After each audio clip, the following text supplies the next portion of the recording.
Después de una pausa regresamos a Visor País. Teníamos 4 semanas que no hacíamos el programa, pero volvemos.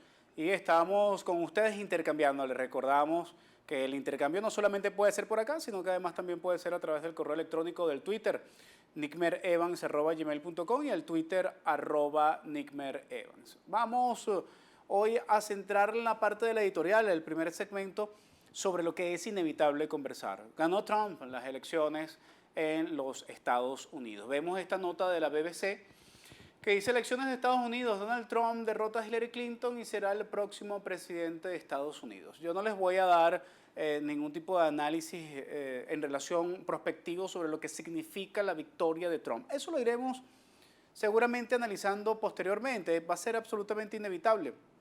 Veremos realmente qué tan populista en relación a su campaña termina siendo Donald Trump como presidente de la República. Veremos si efectivamente el sistema logra controlar y cooptar lo que pareciera ser una victoria irruptiva en el sistema político de los Estados Unidos, pero lo que sí les puedo asegurar es que no van a cambiar muchas cosas. Les recuerdo que cuando llegó Obama a la presidencia de los Estados Unidos, se decía que había ganado un izquierdista, se decía que era un Chávez moreno en los Estados Unidos. Y bueno, y ya vemos, ¿no?, cómo desarrolló su gobierno el presidente de Obama. Ganó un premio Nobel sin haber arrancado casi su presidencia, y podemos decir que lamentablemente su política exterior fue igual de injerencista, su política exterior fue igual de belicista, de guerrerista. Solamente basta con ver Siria para tener un pequeño botón. En todo caso, la política de Obama, aun cuando fue mucho más benefactora que los de sus predecesores, sin embargo fue también altamente cuestionada. Y creo que es importante hacer esa revisión del gobierno de Obama y también la candidatura de Hillary, porque al final lo que vemos es que el sector demócrata en los Estados Unidos, que generalmente se asocia a un pensamiento un poco más progresista, más de izquierda, en la política de los Estados Unidos los demócratas son los de izquierda, se podrán imaginar ustedes. Lamentablemente pareciera que se tecnificó tanto la política en los demócratas que se desprendieron, se separaron de su segmento fundamental, de su nicho fundamental, que eran los sectores sociales más vulnerables en los Estados Unidos. Y a pesar de que Obama orientó ciertas políticas hacia esos sectores, pues resulta ser que perdieron la capacidad de conexión. Hillary ya no representaba el mismo discurso de Obama, además salpicada de una serie de eventos que involucraban a Hillary en la representación más grande y más importante de la candidatura de Manhattan y de las bolsas y del Wall Street, y además también tuvo otro peso importantísimo, el hecho de que Hillary terminó siendo la candidatura de Hollywood, porque al final, y de los medios de comunicación, de los grandes medios de comunicación, la victoria de Trump significa varias cosas. Yo no voy a reivindicar la candidatura de Trump, no me interesa reivindicarla. Pero lo que sí creo importante es que podamos entender el fenómeno de la victoria de Donald Trump en los Estados Unidos. Porque esta victoria lo que significa es que había un sector demócrata que no estaba, ya se había desconectado y que no había interpretado la realidad de un sector de la población que estaba demostrando su descontento. Se habían olvidado de los ocupas de Wall Street, se habían olvidado de los indignados, se habían olvidado de todas esas movilizaciones que se hicieron en los sectores más populares de los Estados Unidos en relación con la discriminación, aún a pesar de tener un gobierno de un presidente negro en los Estados Unidos, y también el altísimo problema de toda este ambiente de indolencia que muchas veces se vivía en el entorno de los Estados Unidos en función de la sobreexplotación para poder efectivamente vivir bien aparentemente, pero sin ningún tipo de calidad mínima al final de vida para los más asistidos, los más desasistidos en la política de los Estados Unidos. Al final, Donald Trump lo que significó fundamentalmente fue un voto castigo a esa desconexión con la mayoría. Fue un voto castigo en función de una irrupción, como dije anteriormente, de una política en donde ese sistema electoral ya no termina representando realmente la realidad, valga la redundancia, del contexto social y político de los Estados Unidos. En todo caso, Donald Trump, con un discurso mucho más directo, descarnado, populista que traducía las cosas que la gente estaba diciendo en la calle, indiferentemente de que sean buenas o sean malas. El producto más concreto del marketing político en los Estados Unidos. Les recuerdo que el marketing político nace en los Estados Unidos como una estrategia de las ciencias políticas y prácticamente secuestra las ciencias políticas de los Estados Unidos y lo convierte en el centro fundamental de atención. La posibilidad de producir candidatos tipos Frankenstein totalmente ensamblados para poder responder a los intereses y las demandas de la gente. Bueno, Donald Trump es precisamente el Frankenstein del marketing político de las ciencias políticas en los Estados Unidos. Ahora bien, no podemos nosotros decir que el pueblo de los Estados Unidos se equivocó. Hoy, a estas alturas, ningún pueblo se equivoca. Los que se equivocan son los políticos que no saben interpretar al pueblo, que es distinto. Y en los Estados Unidos, Hillary, los demócratas, se equivocaron. No supieron interpretar a las mayorías. Y Donald Trump, a través de mecanismos como el marketing político, lograron determinar y detectar efectivamente lo que necesitaba, tocar los puntos sensibles. Yo no sé si exactamente decir lo que la gente esperaba que se dijera, pero sí por lo menos tratar los puntos que la gente esperaba que se trataran. Ahora bien, el asunto es que Trump ahora no se equivoque y no interprete o no entienda que esto es una carta blanca, es una bandera blanca para la posibilidad de hacer absolutamente todo lo que desee desde el gobierno de los Estados Unidos. De todas maneras, ratificamos. Es el representante de todo un sistema imperial, de todo un sistema hegemónico que difícilmente se manda a sí mismo. Apenas ganó, las bolsas cayeron e inmediatamente a las horas volvieron a restablecer sus parámetros y empezaron a dispararse las ganancias. No representa otra cosa sino un sector distinto de Wall Street, es un sector distinto de Manhattan, es un sector distinto de la bolsa, pero por supuesto que siguen siendo exactamente los mismos intereses. Lo que no sabemos es si este sector distinto va a poder mantener la capacidad de tener la conexión con las mayorías y poder interpretar realmente lo que desea la gente. Al final, y no tengo ninguna duda en anticiparlo, el hecho es que su campaña fue salpicada de una cantidad de elementos que generan mucha preocupación y zozobra al otro sector de los Estados Unidos que no votó por él. Creo y estoy seguro en esta afirmación. Los demócratas decidieron a Hillary porque consumieron de lo mismo que ellos producían. Show, esnobismo, pantalla, pero no tengo ninguna duda que Bernie Sanders hubiese sido realmente el mejor candidato contra Trump y así lo decían los estudios en su momento. En todo caso, el tiempo ahora nos dirá, no vale la pena arrepentirse del pasado, sino examinar el futuro y veremos cuáles son las repercusiones de esta victoria de Trump en relación con América Latina y específicamente con Venezuela. Eso lo desarrollaremos en próximos segmentos. Para el próximo segmento de este programa, vamos entonces con el análisis de 4 noticias que hemos escogido para ustedes.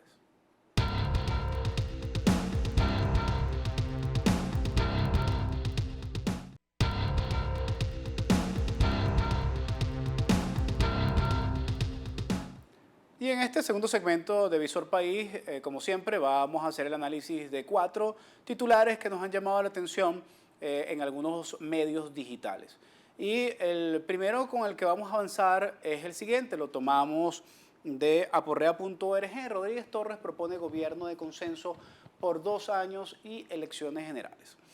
Recientemente, Rodríguez Torres se ha convertido en una figura discordante dentro de lo que había sido la estructura del gabinete del presidente Chávez y después del gobierno del presidente Chávez y después del gabinete del presidente Maduro. Recordemos que él fue el ministro de Interior y Justicia en la primera etapa de gobierno del presidente Maduro.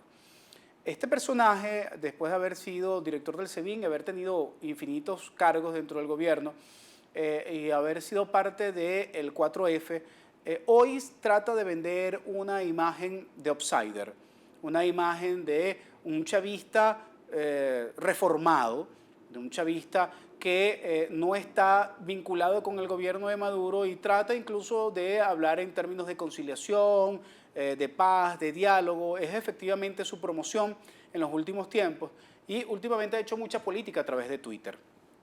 En todo caso, Rodríguez Torres, algunos lo ubican dentro del sector del chavismo crítico. Yo quisiera hacer solamente algunas precisiones. Quisiera incluso dirigirle un mensaje directamente a Rodríguez Torres. así como estás empezando, lamentablemente no creo que vayas por buen camino. ¿Y por qué? ¿Por qué se lo digo a Rodríguez Torres con toda la afabilidad y con toda la cordialidad con la cual se le pudiese decir a alguien con quien medianamente se comparte un espíritu crítico en relación con el gobierno del presidente Maduro? El día 8 de noviembre había estado planificada una actividad en el Aerobuilding, en el Hotel Aerobuilding, que estaba convocado por Germán Ferrer y por Vladimir Villegas a través de sus programas de televisión. Y entiendo que hicieron contacto con diversidad de personas, entre las cuales fui también convocado como ponente de una actividad que de fondo no sabíamos que era la presentación pública, quizás con aspiración de su aspiración presidencial por parte de Rodríguez Torres. Yo solamente me entero el día que se suspende la actividad. Yo había sido invitado a un foro a debatir con otros ponentes. Y, por cierto, se me había informado que Rodríguez Torres no se sabía si era uno de los ponentes. En todo caso, cuando me pasan después de enterarme de la suspensión del evento sin saber las causas, pues decido un poco indagar qué es lo que había pasado.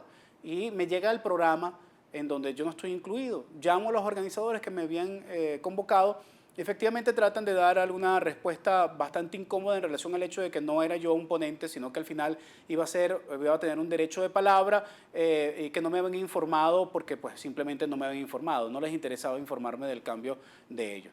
En todo caso, lo que puedo concluir y lo que sería importante que se tradujera públicamente, que hubiese una traducción del hecho, es que primero, este era un evento organizado con la intención de generar el lanzamiento de Rodríguez Torres como candidato presidencial. Sin embargo, se había convocado una serie de sectores que no sé si todos estaban enterados que efectivamente ese era el objetivo. Segundo, se convocó a otra cantidad de personas para que asistieran y se les sedujo sobre un debate de prospectiva para poder salir de la crisis y resulta ser que no se les habló absolutamente nada claro en relación a lo que se estaba planificando ese día. Lo que sucedió al final fue que uno de los organizadores, a Germán Ferrer, el que entiendo que montó toda la actividad en general, Vladimir Villegas se mantuvo un poco outsider, aunque firmaba las comunicaciones para las invitaciones y prestó su figura para ello. El presidente Maduro lo llamó a Germán Ferrer en la noche diciéndole que porque iba a montar ese evento, no sé los detalles de la conversación, intuyo que era precisamente diciéndole, bueno, ¿cómo es eso que vas a montar tú una actividad para poder lanzar a Rodríguez Torres como candidato a presidente? Entiendo entonces que Germán Ferrer suspende la actividad en altas horas de la noche después de esa llamada por parte de Nicolás Maduro, y nosotros los que habíamos sido invitados nos fuimos enterando paulatinamente. Yo me enteré a las 6 de la mañana producto de un mensaje de texto antes de prepararme para salir del evento. En todo caso, vuelvo y reitero, Rodríguez Torres, así no se empieza. No se empieza primero tratando de invitar a gente a un evento que no sabíamos que era tu lanzamiento de campaña, si es que efectivamente era así. Segundo, lo peor es que no se empieza organizando un evento con gente que está temerosa de recibir una llamada del presidente para suspender una actividad. Y tercero, hay que ser transparente con a quien se invita. Lo digo en el mejor tono en función de realmente hablar de si usted tiene alguna aspiración presidencial o una aspiración política, pues se empieza haciendo política distinta, no la misma política que usted critica. Vamos a cambiar de tema y vamos a tomar de contrapunto.com el siguiente titular. Enclaves, estos son los puntos de discordia entre los comunistas y el gobierno de Maduro. Este es un reportaje, por cierto, hecho por Vanessa Davis, que señala algunos aspectos de la última rueda de prensa por parte del Partido Comunista de Venezuela, develando lo que todo el país sabe y en donde ellos, pues, entiendo su dinámica de organización interna como partido político, pero a lo que ellos han llegado un poco tarde. Han llegado un poco tarde en relación con el asunto de la comprensión de la situación del diálogo, fundamentalmente, porque el hecho de darse cuenta que en el diálogo no está el gran pueblo patriótico, no hace falta hacer una rueda de prensa ni ser parte del Partido Comunista de Venezuela para hacerlo. Sin embargo, no deja de ser significativo que el Partido Comunista empiece a develar algunos elementos de discordia y de diferencia con un gobierno indolente como el gobierno de Maduro, que desde hace muchísimo tiempo tiene el gran polo patriótico de llavero. Lo utiliza cuando lo necesita y lo tiene de adorno, guindado en el bolsillo. Esto no solamente es con el Partido Comunista de Venezuela, es también con el PPT, es también con UPB, con todas las organizaciones del polo patriótico. Lo que pasa es que uno, teniendo algún sentimiento y deferencia especial por la trayectoria del Partido Comunista de Venezuela, realmente lamenta que una organización con tantos años todavía esté jugando a ver qué arrima al mingo en función de un gobierno que ya dejó de ser socialista, de un gobierno que dejó de ser chavista y de un gobierno que no representa absolutamente ningún tipo de alternativa, ni de transformación, ni revolucionaria. Lamentamos realmente que el Partido Comunista siga jugando el rol de anexo, de franquicia del Partido Socialista Unido de Venezuela después de una tan amplia trayectoria como la que tiene este partido. Vamos a pasar a la siguiente información, la tomamos del Nacional. Vuelve el pasado con el pasaje estudiantil. Estudiantes y choferes unidos contra eliminación del pasaje. Solamente una mención muy rápida. Me pareció increíble ver las declaraciones del presidente de la FCU en relación con el medio pasaje estudiantil, cuando en lo personal fui alguien que hace más de 25 años estuve luchando por el pasaje estudiantil, y ver que exactamente estaba pasando lo mismo que hace 25 años me dolió muchísimo. Al final, la última noticia que vamos a reseñar la tomamos de Aporrea. Importaciones complementarias presentan sobreprecio del 400%. Creo que el titular lo dice por sí mismo. Siguen robando a pesar de la crisis.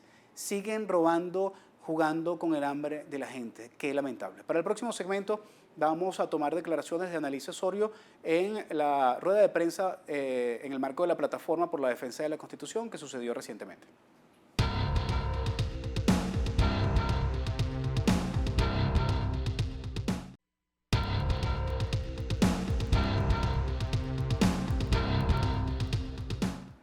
Recientemente la Plataforma por la Defensa de la Constitución Bolivariana de Venezuela ha venido dando declaraciones en relación con el referéndum revocatorio. Esta plataforma está constituida por distintos exministros, exfuncionarios, académicos, constituyentistas y Marea Socialista como organización política, partido político proscrito por el Poder Electoral y la Sala Electoral del Tribunal Supremo de Justicia, en relación con la defensa del derecho del referéndum revocatorio. Es importante que antes de escuchar a Annalisa Osorio hagamos la siguiente precisión.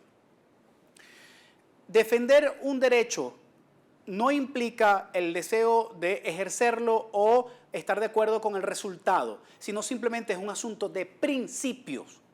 La Constitución de la República Bolivariana de Venezuela fue elaborada en el marco de un proceso revolucionario y además fue refrendada, construida y refrendada por un proceso constituyente a través del poder popular. La gente, todos nos vimos involucrados. Fue tanto el fenómeno que hoy los que no estaban de acuerdo con la Constitución, un segmento pequeño de la población, hoy la defienden. Y parte de esa Constitución tiene el referéndum revocatorio como elemento importante en cuanto a la posibilidad de la participación en las decisiones públicas de nuestro país. El presidente Chávez fue objeto de la aplicación de un referéndum revocatorio y se sometió como presidente de la República, y uno de los padres junto al pueblo venezolano de la Constitución de la República Bolivariana de Venezuela, y se ajustó a sus resultados. Convirtió un revocatorio en un reafirmatorio. El presidente Maduro no es chavista. El presidente Maduro no es bolivariano. El presidente Maduro no quiere esta Constitución. ¿Por qué? Porque no apoya la posibilidad de que, no defiende el derecho de que se aplique un referéndum revocatorio. Usted lo que tiene que hacer, presidente Maduro, en frente a un referéndum revocatorio, es demostrar que ha hecho un buen gobierno, ganarse la voluntad de la gente y que la gente lo reafirme. ¿O es que acaso teme realmente que sea revocado? Bueno, no es difícil suponerlo, porque ha hecho un desgobierno, porque ha hecho un mal gobierno. Y por eso usted sabe muy bien que tiene la posibilidad de perder. Pero eso no le da derecho. El protegerse no le da derecho a vulnerarle, a arrebatarle el derecho a la gente de la aplicación del referéndum revocatorio. La suspensión de la recolección de huellas del 20% es una canallada, anticonstitucional, ilegal, irrita, porque no pueden unos tribunales penales estar por encima de un poder autónomo. Y el poder electoral es un poder autónomo. El problema es que estas directoras, estos directivos del CNE, lamentablemente son sumisos y están en el marco de la inconstitucionalidad porque no defienden su autonomía como poder. En ese marco, la plataforma por la defensa de la Constitución y Marea Socialista dieron libertad en función de los criterios de la gente que se siente representada y asociada bajo esa plataforma a poder asumir la postura de si colocar o no las huellas el día 20 de octubre, que era cuando se iba a recoger, y se suspende un día antes. Entonces sale nuevamente la plataforma a insistir en el derecho, en la defensa del derecho del referéndum revocatorio, aún a pesar de las diferencias que se puedan tener en los miembros de la plataforma. Algunos iban a colocar la huella, otros no iban a colocar la huella. Era un derecho absolutamente democrático, lo que se estaba defendiendo era el derecho. La intención de cada quien pues, era absolutamente libre y no podía ser cuestionada, no es cuestionable. Vamos a escuchar a Ana Elisa Osorio en la última rueda de prensa sobre este tema. ¿Qué nos dice? Cuando los problemas que se dan en un sistema que asumimos de democracia e incluso, como lo dicta nuestra Constitución, de democracia participativa y protagónica, la salida la da la Constitución. En este caso es el referéndum constitucional, referéndum revocatorio o confirmatorio. Realmente veo lo que es la salida saludable para superar esta crisis política, pero también la crisis económica. Realmente necesitamos la voluntad del gobierno para asumir la repatriación de los capitales. O sea, ¿cómo es posible que el propio presidente Maduro reconoce la fuga de capitales? Él habló de 60.000 millones en los últimos años, pero la contabilidad que se ha hecho y que se han hecho algunos estudios llega a 450.000 millones de dólares que se fugaron en los últimos 15 años. Imagínense el accionar para recuperar una parte de esos capitales fugados. ¿Cómo resolveríamos nuestra crisis de alimentación, de medicamentos, sanitaria, etcétera, etcétera? Pero ¿qué es lo que pasa? Porque ¿quiénes están involucrados en esta fuga de capitales? Bueno, es ahí donde nosotros sospechamos los acuerdos y los pactos en los negocios. O sea, los negocios están dados de pares de la oposición, o sea, de la MUD, y probablemente de personeros cercanos al gobierno. De manera que esa situación hace justamente que esos negocios han predominado ante lo que sería el bien común. O sea, ha habido una lesión gravísima contra el patrimonio de la nación. Y eso hay que sanarlo, hay que resolverlo. Desde aquí nosotros le exigimos al gobierno nacional que asuma responsablemente la repatriación de capitales para recuperar por lo menos una parte de los capitales fugados y poder sanar, por lo menos desde el punto de vista económico, a la nación. Y por otra parte, bueno, la apertura y el avanzar hacia la salida constitucional, que es justamente la convocatoria, el referéndum revocatorio, que sería realmente una muerte importante. O sea, sería el suspender el referéndum revocatorio de manera indefinida sería un golpe mortal a nuestra Constitución y a nuestro proceso revolucionario. Solo con el 10% de la repatriación de los capitales fugados tendríamos suficiente para tener el año que viene la holgura suficiente para cubrir los niveles de importación que tuvimos en el año 2012, que fue el año de mayor importación histórica de nuestro país. Eso quiere decir que podremos tener todas las medicinas que necesitamos el año que viene.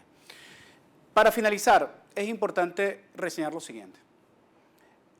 El referéndum revocatorio sigue siendo el único mecanismo democrático para salir del gobierno del presidente Maduro, establecido en la Constitución de la República Bolivariana de Venezuela.